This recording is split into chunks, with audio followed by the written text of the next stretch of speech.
nation.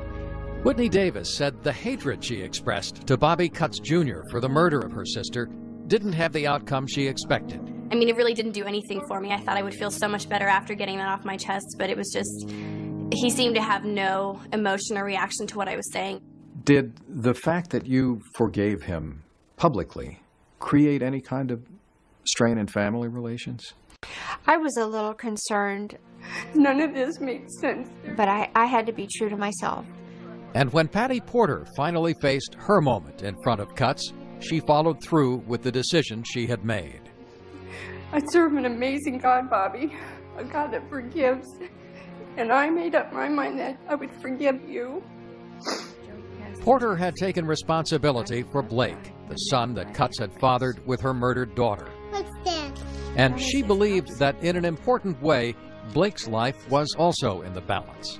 I would have never been able to raise Blake and hate you. And, Your Honor, I pray that you make a way for this man to someday be able to get out of there and to hold his son. And I hope you pray that I'm able to raise him to forgive you. He knows what you did. There was a sign of emotion from Cutts, a tear, after Porter completed her statement. But he did not speak at this hearing. Mr. Cutts, if you'll please stand. And he showed no emotion when, at the age of 30, he was sentenced to life in prison, with the possibility of parole only after he has served 57 years. To Patty Porter, the focus returns to her life and to Blake's future. I didn't think I could raise my grandson to be any kind of a man if I was full of hate and anger. My daughter would have never wanted that either. Me forgiving him didn't change anything as far as what was going to happen to him, but it changed me. And it's almost like it gave me the freedom to just mourn my daughter's loss and not feel that awful rage that happens to you when you choose not to forgive people. I was not going to let this destroy me as well. Patty Porter reports that she and Blake are doing well. Bobby Lee Cutts Jr. remains in prison. In 2010, the U.S. Supreme Court denied his appeal. I'm John Quinones. Please join us next time for another edition of 2020 on ID. Coming up on 2020 on ID, a vivacious 3-year-old girl. I remember I was always into stuff, you know, smiling big for the camera.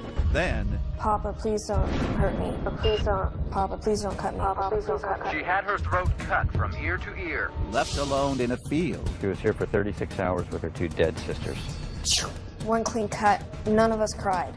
It was silent. Like lambs led to a slaughter. And a father nowhere to be found. The suspect is described as hard-drinking, gun-loving, and hot-tempered. Right now, he's bent on killing other people. What made Ramon Salcido kill his family? I had never seen the level of viciousness. Are you more for what he did? Not really. And will there be answers for the daughter left behind? Evil. Evil. Evil. Welcome to 2020 on ID. I'm John Quinones. It's often said that childhood wounds run deep, but few can imagine the depth of suffering Carmina Salcido endured. As Jay Shadler first reported in 2009, for 20 years after her chilling ordeal, her fate remained largely unknown until now. Between the ocean and the mountains lies a place called the Valley of the Moon. Its beauty ripens at dawn into vineyards so perfect they look as if they were painted onto the land. But legends say beneath the blessings of this place lies a curse. Maybe it's the moon or the wine, but evil has a home here too. In 1910, an immigrant went on a rampage, butchering and burning his entire family. The local paper called it the most atrocious crime in the history of Sonoma County. But it's not anymore. I have been a part of well over 100 homicide investigations during the course of my career. But I had never seen the level of viciousness and That was startling even to me. Mike Brown is a retired detective captain with the Sonoma County Sheriff's Department. He collects vintage cars in mint condition, quite unlike his memories, which have been damaged beyond repair. Did you have flashbacks? Yes, I had all of that. The dreams, flashbacks, smells. Not far away, 23-year-old Carmina Salcido puts in 30 hours a week as a dog groomer. The only living things she really trusts are these animals and Mike Brown. Detective Mike Brown was, that father figure that I never had. What do you get from Detective Brown that you haven't gotten from any other? Understanding. He understands, what I saw, what I went through. Carmina feels so close to you. I'm very touched by that. Mike and Carmina have only seen each other a few times in the past 20 years, but 2020 brought them together for a rare and remarkable reunion at the Vianza Vineyards. Mike, how are you doing? Hi, Carmina. Good to see you again. Good to see you too. Here, overlooking the Valley of the Moon, and over a glass of red wine, To a bright future. two scarred but surviving souls begin to remember April 14th, 1989.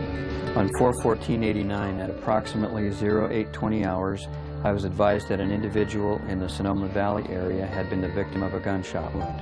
Morning mist is just beginning to burn off the Kundi Estates vineyards when Detective Brown pulls into the main driveway. The winery supervisor, Ken Boothie, has been shot, though not fatally. And so we came out here to talk to him. Did he know the guy who was shooting him? He did. He told us that the man who shot him was Ramon Salcido. Ramon Salcido is a hard-working, hard-drinking 28-year-old vineyard employee. His young wife, Angela, comes from a staunch local Catholic family. She's begun to dream of being a model. Together, they make a striking couple. When you talk to people about your mom, how do they describe her? What was she like? Innocent, charming, naive, sweet, I'm told that you look a lot like your mom. Have you been told that? Yes. The same eyes, the same lips. How about that laugh? And the laugh. Definitely the laugh. Like a magnet, Angela's prim and proper past draws her to the wild side of this handsome Mexican immigrant. Soon after their wedding, in quick succession, 3 beautiful daughters, Sophia, Carmina, and Teresa. Sophia was a very quiet, reserved child. Very, very thoughtful, very smart. She was the oldest. And then it was me, who was crazy, always into stuff, climbing up the drapes and, smiling big for the camera. And maybe Teresa was sort of the in-between of both of us, my mom was very creative. Taking pictures of us at playtime. She'd be, we're going to put the 3 of you little kids in a box. And see. But those bright memories of her sisters and mom fade to black when Carmina recalls her father. I was very intimidated and scared of my dad. He would come home and be drunk, obliterated, and, I remember fights going on between him and my mom. And he just started, slapping and punching her. Sophia was holding baby Teresa up, we just all stand back there with, big eyes and just watch, terrified. Detective Brown knows nothing about these troubles in the Salcido house. He's just looking for Ramon. But even before he can leave the scene of the vineyard shooting, he gets another call.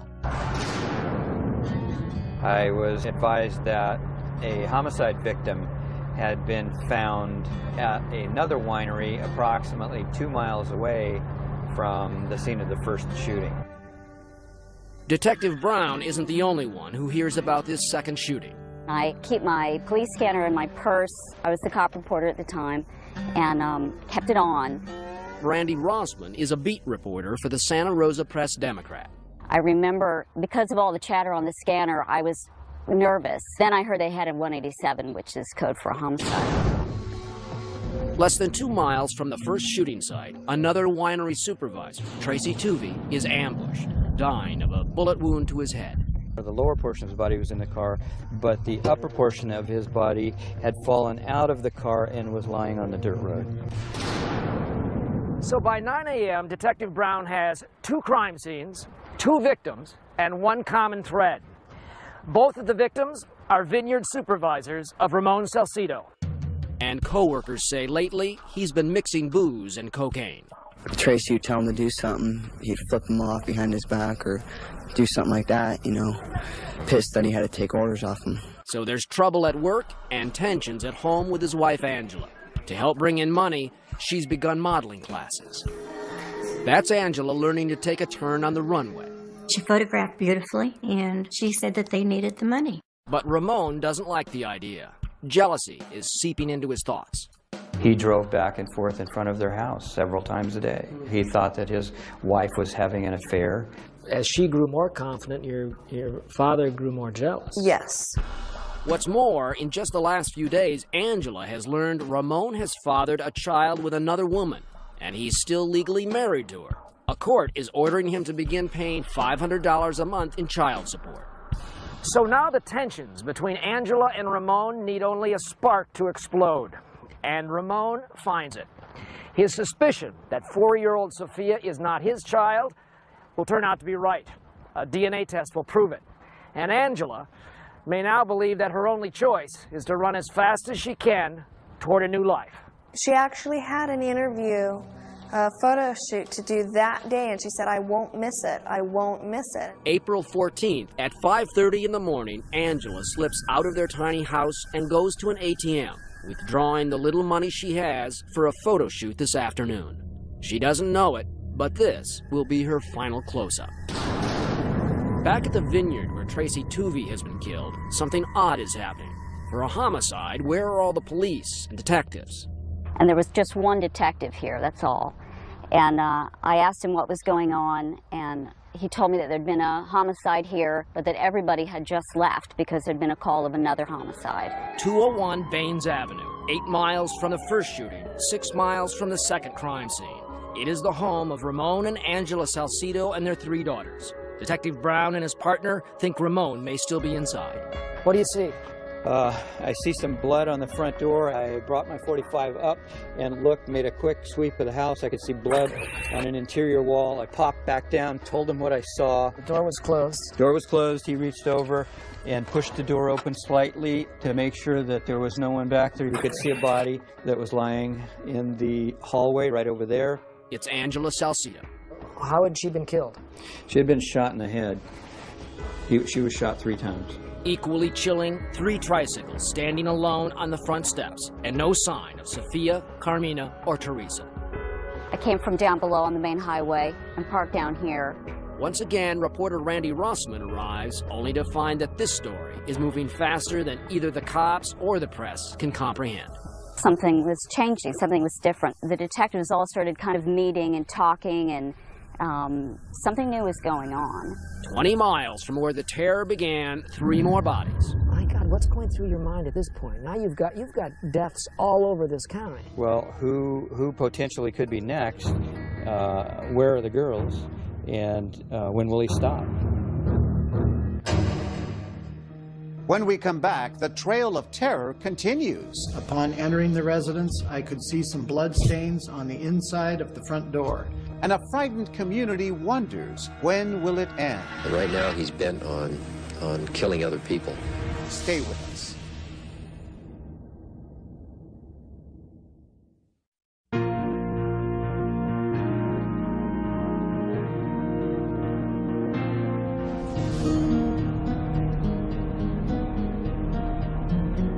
I like to drive through the trees. I like to drive past the vineyards, through the hills. We have beautiful oak-studded hills. Mike Brown loves the scenery in Sonoma. It's a beautiful distraction from those memories that still travel from April 14th, 1989, when he was still Detective Sergeant Brown, and Sonoma County was waking up with a madman on the loose. Already this morning, a vineyard supervisor has been killed, and another shot. 2 miles from the wineries in Boys Hot Springs, a young mother and aspiring actress named Angela Salcido is murdered at close range in her home. Her husband, Ramon, is the prime suspect, and their 3 young daughters, Sophia, Carmina, and Teresa, are missing. Is there any question in your mind at this point that we're talking about one man doing all of this? I was even more convinced at this point that one man was responsible for all of these shootings. But for the moment, my main concern was, where are those kids and are they safe? Events are now racing ahead of questions and answers. There's word of a slaughter in Cotati, 20 miles away. Angela Salcido had relatives in Cotati. The Cotati officers went there and made entry into the house and found 3 more bodies. At approximately 1100 hours, I was telephoned by Detective Sergeant Mike Brown. He advised me to respond to 8393 Lakewood Drive in Cotati. Randy Beeler had called in sick this morning, but he's Brown's most trusted detective, and he's needed here. Upon entering the residence, I could see some blood stains on the inside of the front door. I noticed more blood stains close to the kitchen on the rug. The street was blocked off, and they were putting on their booties on their feet and going into the home and, finding this whole new scene. Inside, the bodies of Angela Salcido's mother, Marion, and Angela's 2 very young sisters, Mary and Ruth. Located in the kitchen was victim Ruth Richards. She was lying on the floor on her stomach. Maria Richards was lying in the doorway. In the hallway, I noticed Marion Richards. The detectives, they weren't pausing to talk to anybody. They had their hands full. This was really big. The 2 young girls appear to have been sexually molested, and their throats are slashed. We're getting details that we often don't get for a while, that one of the girls may have been sodomized, that at least one of them was almost decapitated. Angela's mother was attacked first in her garage, then slashed and killed when she staggered back inside to defend her daughters. The murder weapon, a 12-inch bread knife, lies on the floor next to her. We have probably the most violent crime that's been committed in the 132-year history of the Sheriff's Office. Detective Beeler has found a second bedroom partially ransacked. It contains rifles and firearms. Did you suspect that any guns were missing? No, at the time I didn't know what should have been there. And as it turned out, what was missing? The .22 handgun. A .22 caliber Ruger semi-automatic pistol is the weapon that wounded Vineyard Supervisor Ken Booty and killed Tracy Tuvey and Angela Salcido. And still, Ramon Salcido is on the move. Right now, he's bent on killing other people. The murder scene looked like a slaughterhouse. There is now a bigger price on Ramon Salcido's head. Terror is taking root in Sonoma County. Do you know what happened to your friends? Mm-hmm. What happened? They got my leg. I'm just shaking. Local schools go into lockdown. With Salcido still at large, a lot of parents felt it was safer to keep their kids at home. Though the fear is felt locally, the story is now national. Authorities look for a Sonoma Valley vineyard worker accused of killing 7 people. Police now believe he may be deranged. At 7 p.m., Ramon Salcido's car is found. Inside, another knife, an empty bottle of cheap champagne, and photographs of Ramon, Angela, and their girls. There also was a note written in Spanish that he had left in the car. What did it say? The note said, "Forgive me, God, but this law made me do it." Police suspect that the word law refers to that recent court order requiring Ramon to pay child support. Perhaps, but as evening falls, Detective Brown has something else on his mind. He suddenly remembers something he noticed hours ago at the crime scene over at the Salcido home. The phone was on the kitchen table, it was bloody, and the personal address book was opened to a page that showed 4 different people with the last name Salcido.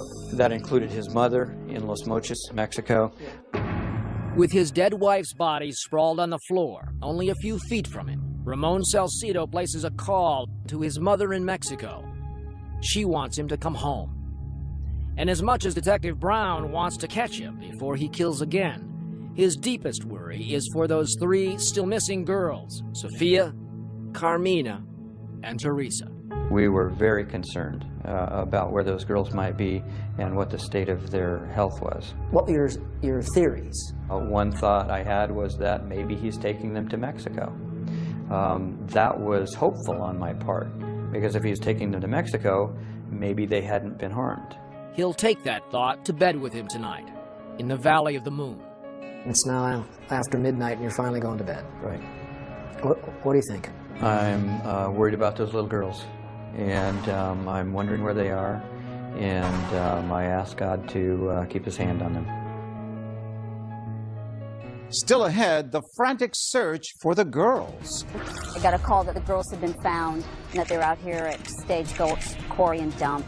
But are they alive? She had her throat cut from ear to ear. Stay with us.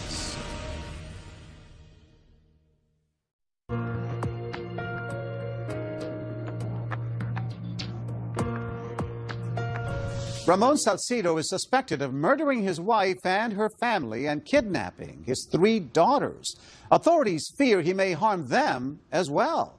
Can they find the girls before it's too late? Here again, Jay Shadler.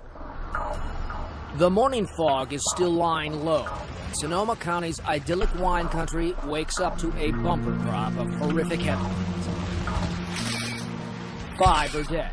1 is wounded. 3 young girls are missing, and their father is on the run. The search has widened on the west coast of California down to Mexico. Today, police are using helicopters to search for 28-year-old Ramon Salcido and fear for his 3 young daughters believed to be with him. The slaughter of Angela Salcido, her mother, 2 sisters, and a winery employee named Tracy Tuvey has overwhelmed Sonoma County's tiny violent crimes division. The autopsies have to be done in San Francisco. Working on 3 hours of sleep, Detective Mike Brown is returning from there when his police scanner starts to crack. We're on Highway 101 going over the Golden Gate Bridge. And what are you hearing? I'm hearing this broken radio traffic, and voices were somewhat excited, but I couldn't make out where, and I couldn't make out what it was that they were going to. Up in Sonoma, reporter Randy Rossman is at her desk in the newsroom of the Santa Rosa Press-Democrat. By mid-afternoon, I got a call that the girls had been found and that they're out here at Stage Gulch Quarry and Dump. So a photographer and myself headed out here. The missing girls, 4-year-old Sophia, 3-year-old Carmina, and 2-year-old Teresa, had been dumped with their throats slashed. So where were the girls located? The girls were located out in that field, about 15, 20 feet from the roadway. I just remember it was easier to breathe if I kept my head down, and I just kept my head down. It was easier to breathe with your head down. Yeah, and whenever I needed to look up, I got on my tippy toes and stretched myself to try and look over the 3-foot, grasses that were out there.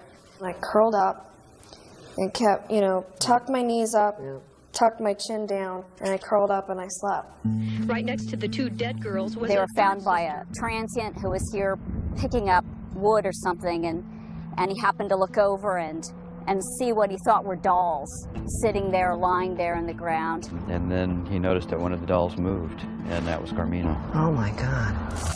I hear this jump, and I hear, oh my God. And I believe that it's my dad coming back. You thought your dad was coming back? I thought it was Ramon. And all of a sudden I froze up.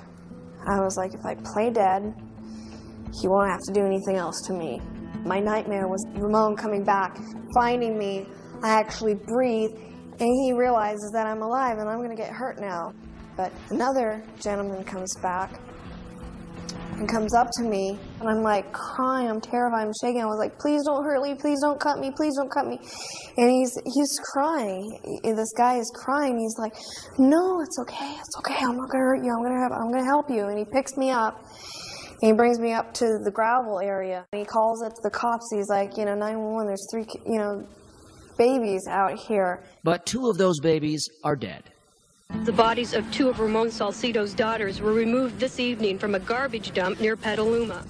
We later discovered that they were there for about 36 hours. Carmina was in this field alone, a 3-year-old with a slit throat, for 36 hours. She was here for 36 hours with her 2 dead sisters.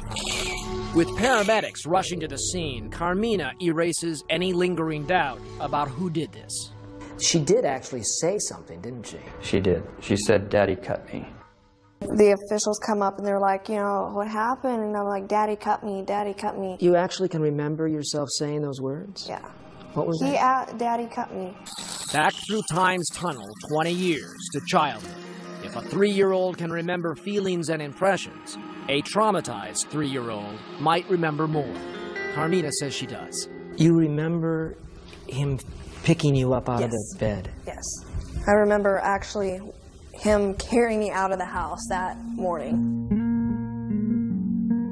Shortly after dawn, Ramon Salcido takes Carmina and her two sisters from their beds, puts them into the family car, and drives away.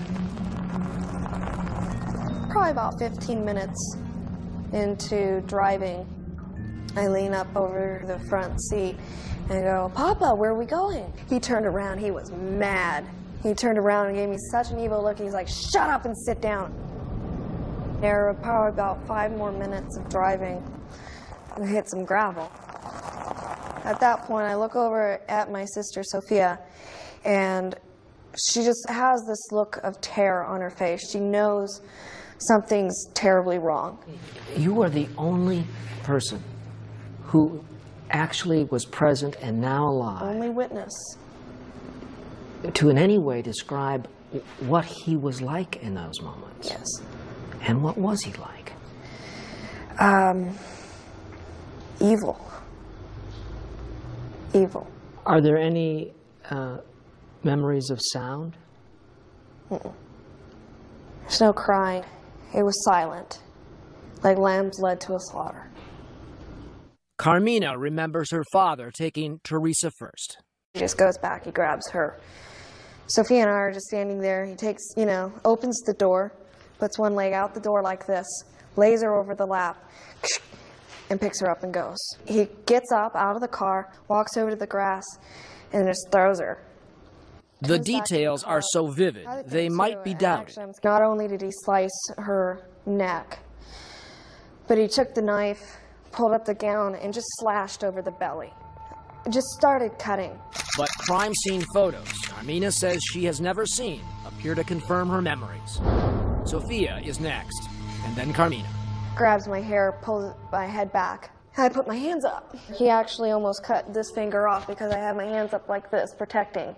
So he cut over my fingers, and I moved them. I startle, I moved my hands out of the way. One clean cut. It's like a razor. You almost don't feel anything, and I just went out. After spending a day, a night, and part of the next day near her dead sisters at the dump, Carmina is rushed to Petaluma Valley Hospital. Detective Brown is on his way there too. As an investigator, are you thinking, can she tell us something? I was hoping at best she would survive, and I had no expectation with her throat cut the way it was that she would be able to assist us with any information whatsoever. All it did to me was focus me even more on catching Ramon Salcido. You wanted this guy. I wanted him bad. Coming up, young Carmina clings to life. 36 hours alone in that dump. What are the odds of her survival in that? Pretty slim. I was so scared. And here she was in our hands, and I wasn't really sure she was going to make it out of the OR. And Ramon is finally caught. Why did you kill your children? Why did you do that? When we return.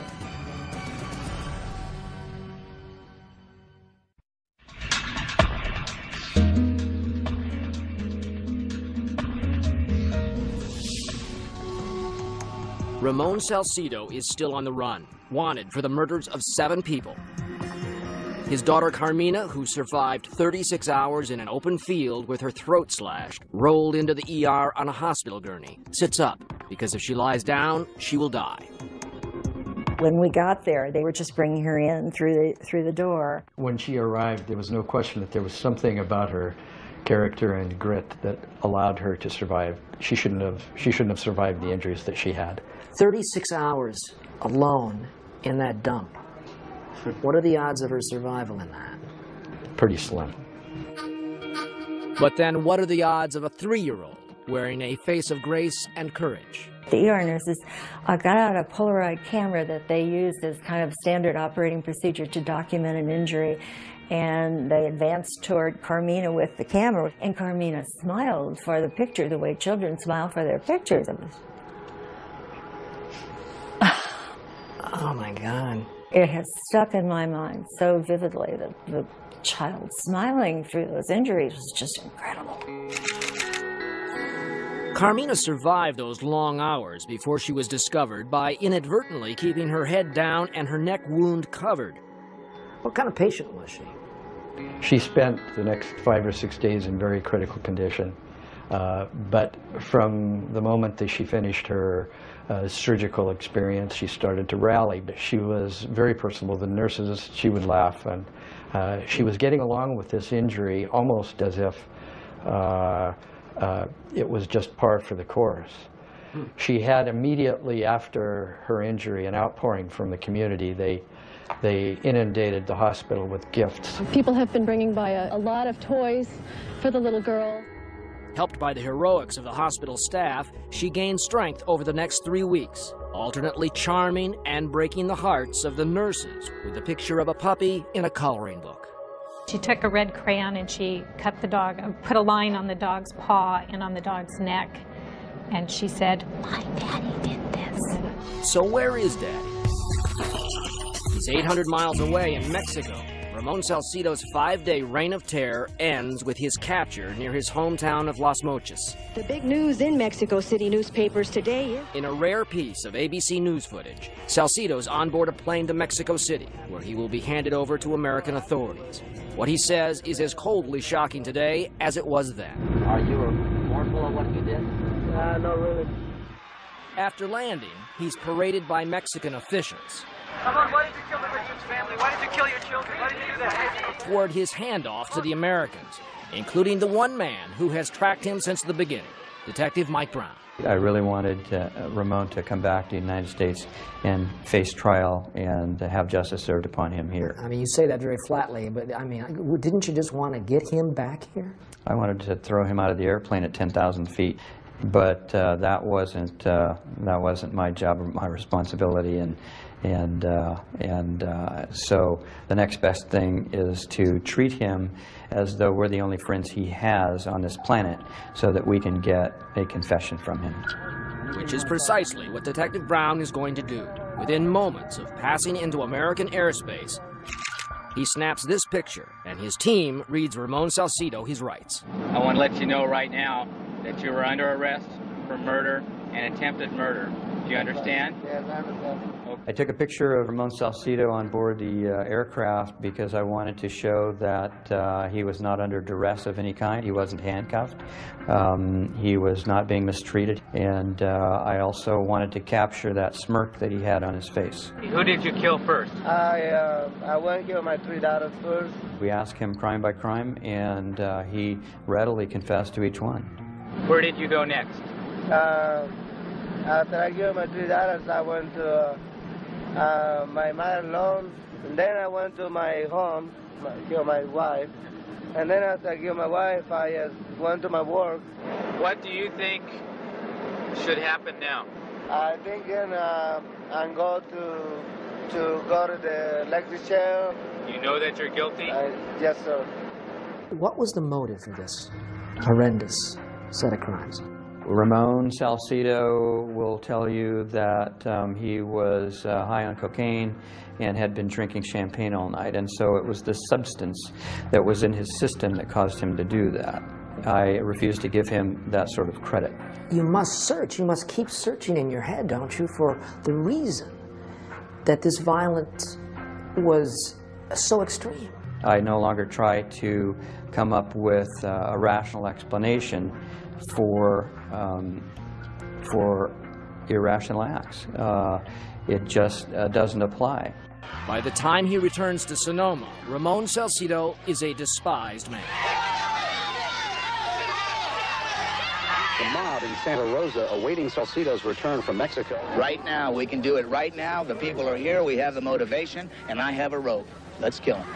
As much as they want to kill Ramon Salcido, the people of Sonoma County are showering his daughter, Carmina, with love. Perhaps feeling that her survival is now mystically tied to their own, an outpouring of sympathy and well wishes from local residents pour into her hospital room. By the time Carmina left the hospital, there was hardly a person in Sonoma County who did not know her name, who did not wonder what's next for this little survivor without a family. The short version is she vanished. The longer version is best told by Carmina herself. You know, I was being told that I was no better than my dad, that, you know, I had demon blood running in me that I was, I might as well have a cell next to him and live with him. When we come back, Carmina's new life brings back an old darkness. And then, 20 years later, she meets her father. The kind of emotions he had were sickening. Stay with us.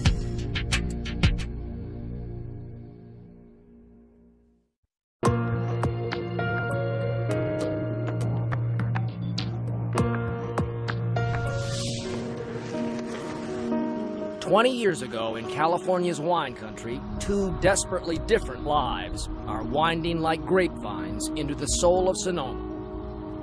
There's 3-year-old Carmina Salcido, the lone survivor of a vicious rampage, and her father, the killer, Ramon. His trial lasts 12 weeks, ending in a guilty verdict and a death sentence. It is the order of this court that you shall suffer the death penalty. But Ramon keeps living on death row at San Quentin, while the years slip away, and everyone wonders whatever happened to little Carmina. I wondered that all the time. Where is she? And is she okay? And is she doing well? And is whoever she's living with, are they taking care of her? They tried to make me, a totally new person, new life, new name, everything. Carmina was adopted by an ultra-conservative Catholic family in Missouri, who she says proceeded to erase her identity right down to her name. You were reborn Cecilia. Yes. To them, Carmina Salcido died April 14th, 1989, and Cecilia lived. She was the miracle. She was the rebirth. She was a new person. Living in a 19th century cultural time warp, Cecilia had limited contact with the outside world. But at 15, she discovered a hidden box of newspaper clippings, dreadful stories from her other life long ago, even pictures of her mom in Glamour magazine. But she says in the minds of her adoptive parents, this was a taboo trail leading back to hell. I was being told that I was no better than my dad, I had demon blood running in me, that I was, I might as well have a cell next to him and live with him. They didn't say that. Yes. They said that to you? At 17, she becomes a cloistered nun in a Nebraska convent. It was an escape. A convent was an escape. Seems kind of a contradiction in terms. The convent was a lifestyle that I was very willing to embrace to just get out of my adoptive situation. But it's hard to meditate on Christ when all you can think about is the Father. Carmina leaves the convent and finally returns to California, where she arranges to see her dad for the first time since he left her for dead 20 years ago. Were you scared? No. Not a little bit? Not at all. Sitting there across the table from him? I went there with a very, very, very, very positive attitude with high hopes. High hopes for what? High hopes to see him, show not a little emotion, but a lot of emotion. But he came in like a joker, like a clown, life's a joke. He came smiling in. I thought it would be at least walk up and be serious and just start crying when he saw me. But no emotion.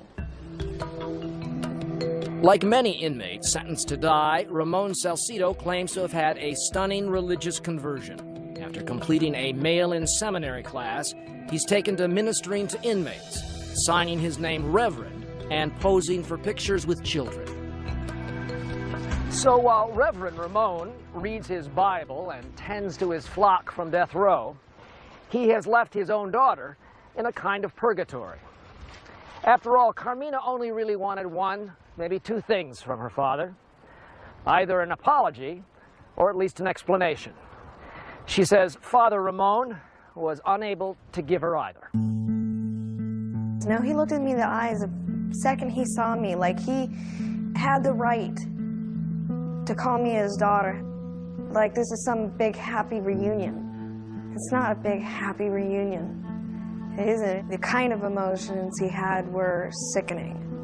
You know, the fact that he looked at me like I was Angela, reborn again, come back to see him. He's like, you look just like your mother. And the way he looked at me, it was like, Equally unsettling is what happened when Carmina showed up with her hair dyed blonde. And I was like, hey, he's going to be surprised. And he didn't act so surprised. And I was like, he's like, yeah, I saw pictures of you from MySpace. And he was like, you know, I like to try and keep track of you, you know, and I have friends that look out for you, for me. California state law forbids death row inmates from having access to the internet. But 2020's investigation of this matter suggests friends of Ramon's could have legally brought pictures of Carmina and hard copies of the websites into prison.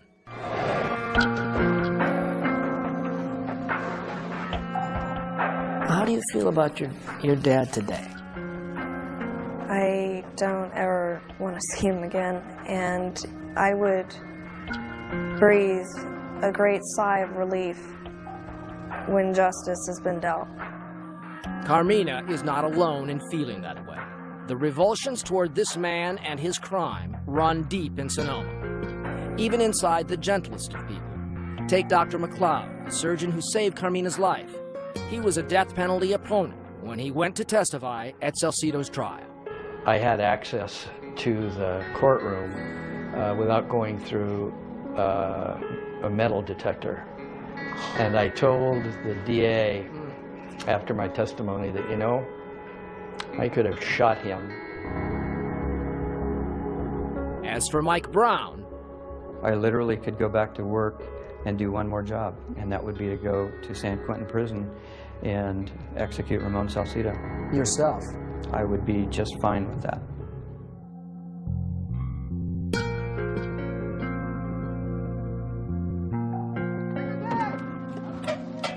once again, it's harvest time in the vineyards of Sonoma. Brown hands racing through faded green leaves. Many seasons have passed since a killer's hands worked these same fields, harvesting the grapes of Ramon Salcido's wrath. And now Carmina has returned to Sonoma and the cemetery where her family is buried. What emotions are evoked being in this place? I come to this place when I need to talk to my family. I would say most of all I feel peace here. Peace. Because it's the closest I can be to my family in this world is right here. And it's very comforting. The image of Carmina standing on this very same spot 2 decades ago is the jacket cover of the book she's written about her life. Carmina was not lost forever. She's been found again by those good people who helped save her life. It's great to see you. You even emailed each other. I took care of you. I remember your little face. I can still see it. It's the same. Some of the staff at Petaluma Valley Hospital had not seen Carmina since the day she left their care and took a piece of their hearts with her. I said, I want to take her home. That was just before you went home. I'm going to give that to you. Thank you. Good things. Thank you so much. You know, I owe my life to somebody here and their wonderful work. So. It was a privilege. Do you have any soreness or tightness in there? A little bit. Carmina will tell you she rarely even thinks about those physical scars she still carries. It's the deeper wounds, beyond medicine, that cannot be healed. What do you feel like you missed from your mother? Having somebody to talk to, having somebody to ask questions about life and growing up and all of that sort of stuff. I do have those moments where I cry and I wish I had my sister Sophia, to talk to and be like, well, what did you do when this happened? Yeah. Or, Mom, what did you do when life came at you like this? Who did you talk to? I've had to always be sort of a solitary soldier and just keep marching on. I know my mom's really proud of me. I really believe that in my heart.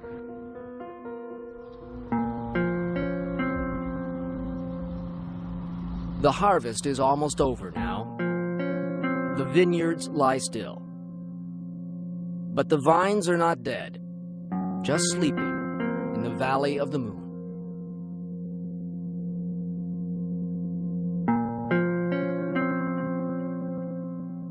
Carmina later gave birth to a daughter and named her Zofia Angela in honor of her older sister and her mother.